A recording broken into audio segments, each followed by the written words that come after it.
Bismillah, elhamdülillah ve salatu ve selamu ala Resulillah.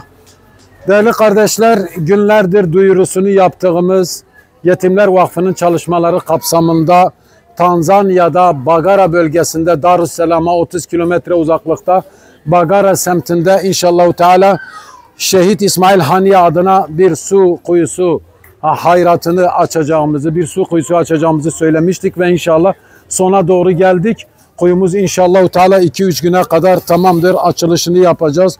Şanı Yüce Rabbim özellikle tüm hayırseverlerden razı olsun. Bu konuda elini taşın altına koyup Şehit İsmail Haniye adına burada özellikle çok mağdur bir bölge. Burada yüzlerce aile bu kuyudan faydalanacak. Şanı Yüce Rabbim o hayırseverlerimizin her daim inşallah yar ve yardımcısı olsun. Onları, çoluk çocuklarını her daim hifz-i muhafaza etsin.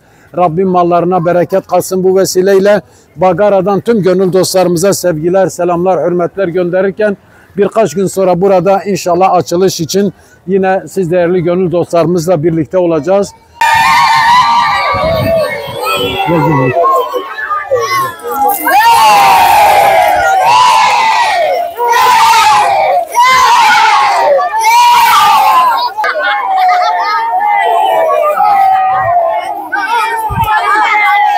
Evet değerli kardeşler, şimdi Şehit İsmail Haniye, muttaki, alim, bir o kadar şecaatli, cesaretli lider, Hakk'ın rahmetine kavuşmuştu. Tabi şehit edilmişti. Hakk'ın rahmetine kavuşurken yıllarca vermiş olduğu mücadeleden sonra öncelikle torunları, çocukları bu şerbeti tatmıştı, şehadet şerbetini ve çocuklarından, torunlarından sonra yine onlarca aile üyesi de şehadet şerbetini tatmıştı. Şehit İsmail Haniye son olarak şehit oldu. Rabbim şehadetini kabul etsin inşallah. Biz de onun adını yaşatma adına Tanzanya'da bir su kuyusu hayratı yaptık.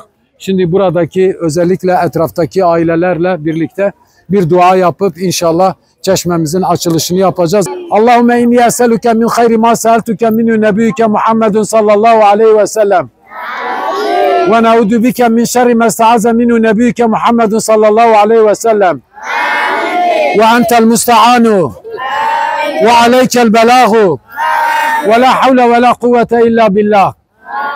Rabbena amennâ bima enzelte ve teba'nel rasûl fektubnâ ma'aş-şâhidîn.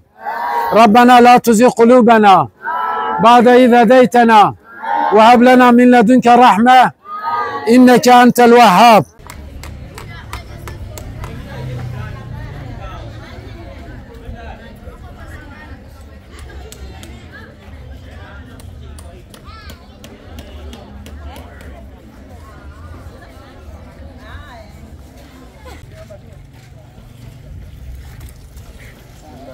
Sio sasa hivi yani. Yaani wewe mkumbuke tu yani. Mkumbuke.